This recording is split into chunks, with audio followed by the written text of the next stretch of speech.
So hi all, welcome to the lecture number 2 for our Titanic survival prediction project. And here, as you can see on my screen, I have already downloaded a data set, and I will share you.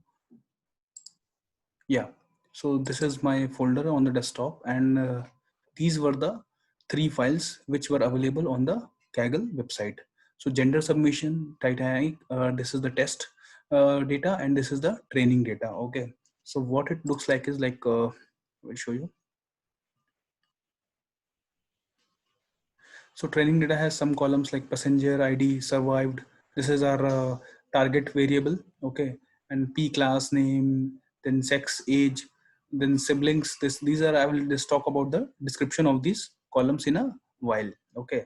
So similarly for the test data also it will be the same, but it will have fewer number of records, okay. It will not have, I think, yes, the survived, that is the target column, is not available, okay. So this is the test data, how it looks like, and gender submission.csv. So this is the output file, like our output file which we will be submitting on our Kaggle website. It should look like the same. That means it should have the same structure, that is passenger ID column and the survived, that is our target variable, okay. So 0 means that person, that is the 892 passenger ID didn't survive, and 893, that is one survived, okay. So this is just a gender submission, okay. So this is a gender submission file, okay. So now I'll be coming on to my Jupyter notebook, and this is my Jupyter notebook. I've already saved over here, and I've already shared this uh, on my first video. The link to these set of files I've already shared on my first video, that is the overview video, okay. So from there you can go ahead and download these all files, okay. So as in my previous video I've already told that, okay, we'll be firstly doing the data gathering, that is importing the data. So we have already downloaded. Now we are importing the necessary libraries, that is NumPy, Seaborn, Pandas, Matplotlib for visualizations, okay, and Seaborn also for some of the plots, okay. So import warnings. So suppose if you get some warnings and you don't encounter an error, but you import some warnings. So suppose if you get some warnings, it will just filter out and it will ignore those warnings. So for that reason I have imported these library, okay. So percent matplotlib inline, what it will do, it will show the plots which you will be doing with the help of matplot library. It will show on the same screen. It will not take you to the some other tab. That's why this magic function percent matplotlib inline has been written, okay. So just for checking that, okay, on which directory I am in, so I have imported the this module, that is OS. So os.get current working directory will give us that, okay, it will show us the output that, okay, what is our current working directory. So if I do a shift enter over here, I think it was from a long time. I will just, okay, what I will do is I will just restart my kernel. Okay, no, not needed. So it took some time, and now we are able to see the output. Okay, so we are under this user's desktop and under our Titanic survival. That is the correct folder we are in. Okay, so we have all our files present over there. So what we are doing over here, we'll be reading the test data and we'll be reading the training data. Okay, so pd.read CSV. So using this pandas method, that is for reading the data, we used pd.read CSV, and we have given the path name, full path name, along with the file name as well. So this is our test data frame and this is our train data frame. So I hope you are clear with till this point, okay. And so this was only required for doing the for taking the data into our Jupyter notebook, okay. So now we will go ahead and we'll just check out like how the data looks like and what number of rows and columns are available for training data as well as test data, okay. So I'll be just doing run. So, and this is our, so here you can see our training data, that is our training data has 891 rows and 12 columns, and our test data frame, that is our test data has 418 rows and 11 columns. So here you must note that the survived column was not there in our test data frame, okay. So this is like to gather some of the info to get some more details and insights into our data. This was see dot shape was just to check the rows count and the columns count. Okay, but to get some more insights that okay, what is the data type of the columns, okay, and how many like non-null values are present, if there are some null values, so that also if we need to check, there is a dot info which will give us some more details of the data set stored in our data frames. So this is our train df data frame, and dot info is the method. Okay, so I will show you one by one. I'm just commenting this part and I will do run. So here as of now, yes, we have the training data. So here in our training data, I have just printed this line training data info, and inside that train df.info. So firstly it is telling that, okay, this is a data frame. Okay. And then how many columns and rows are there? So these are our rows. Okay. 891 entries are there. Okay. Okay. And yes. So oh yeah. So this is our like set of 891 entries are there as a rows. Okay. And how many columns are there? So these many columns are there. Okay. 11 columns. Okay. Starting, these are the 12 columns, sorry, starting from 0. So passenger ID, survived, P class. So here you can see these are the non-null counts are given. So here from this info method, I just wanted to show you over here that age has lesser number of non-null records. That means with the age column we have null values, that means the missing data. For cabin, you can see that out of 891 we have only 204 values present. That means almost 600 to 700 records are missing for our cabin column. Okay, and even for embarked also 889 are present. That means two records are still absent. That means missing data is for embarked column also. So that means our age, then cabin and embarked column have like missing data. Okay. So now similarly we'll check for our test data as well. I will just do run. So here we have our test data info, 418 rows. Okay. And 11 columns. Survived column is not there. Why? Because it is our target variable.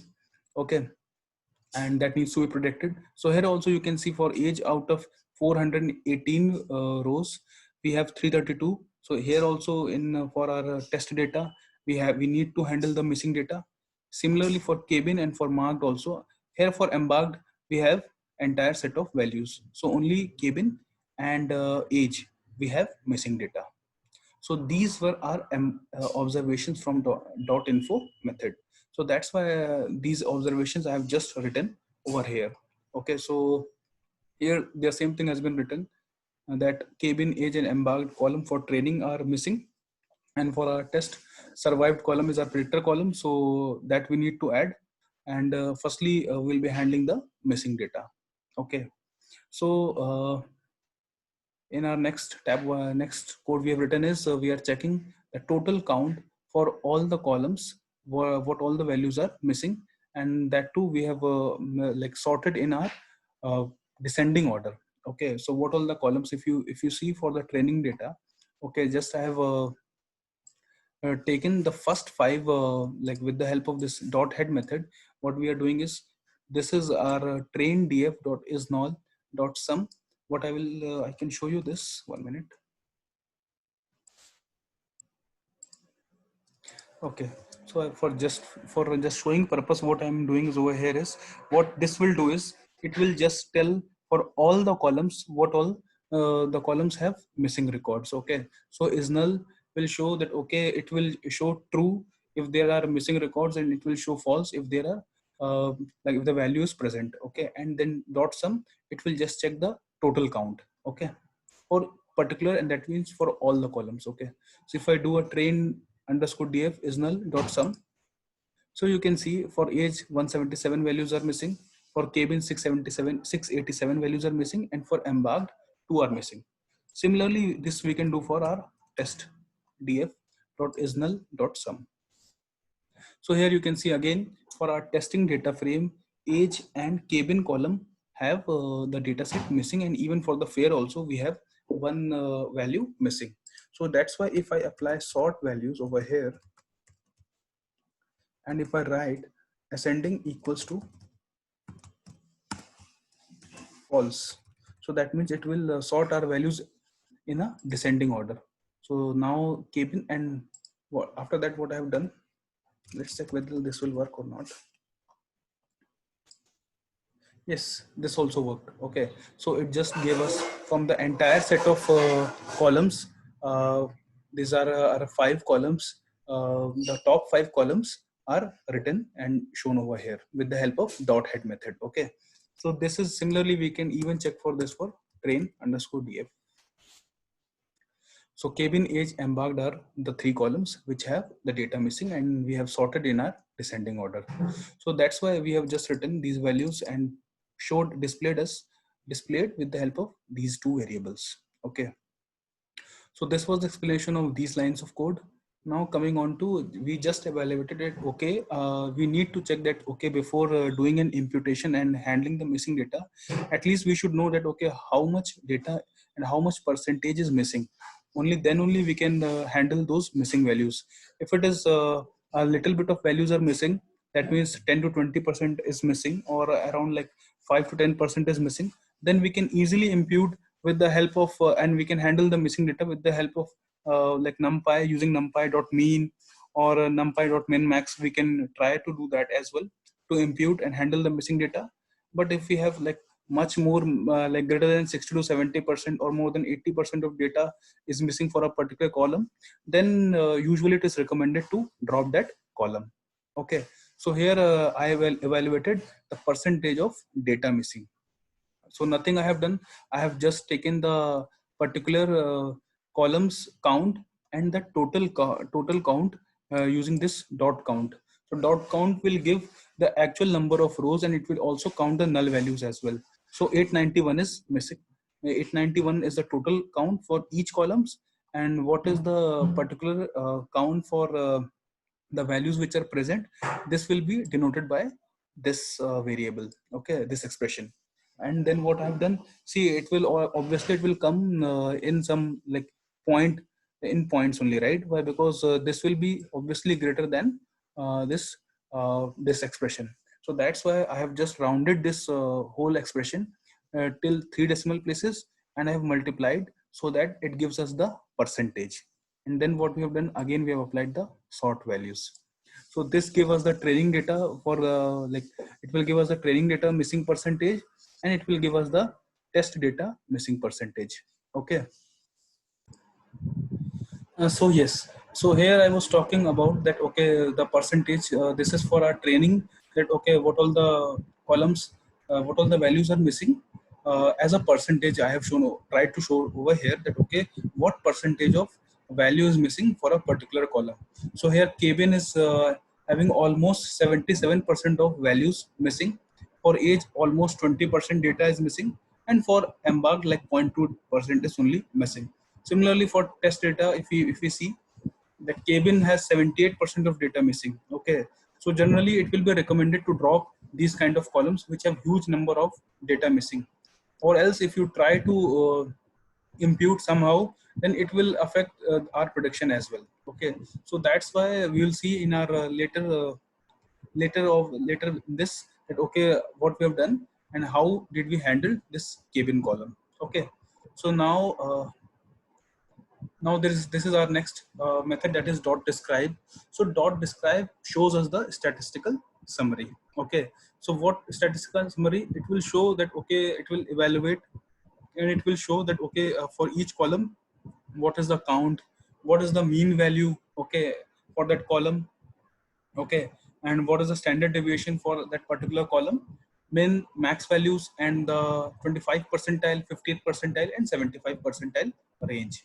So if I show you from this that what insights we can take from this, so we can see that, okay, here if you see, like, it is showing the same, that, okay, for age 714 records are present.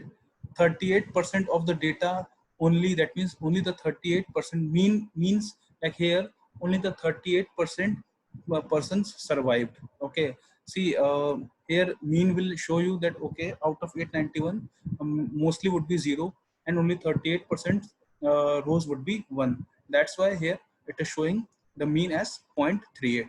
So that's what I have written over here. 0.38 is the survive count, that is the 38% of the total survived. Okay, I've clearly mentioned that, okay, you can see the mean row and age of the passenger. If you try to see that, okay, what is the age of the passenger, you will be seeing that, okay, from what range to what range the persons were traveling. So 4 months, 0.42. So that means from 4 months, a 4 months baby was also traveling and was onboarded, and up till 80 years of age, the persons were traveling and were onboarded on Titanic ship.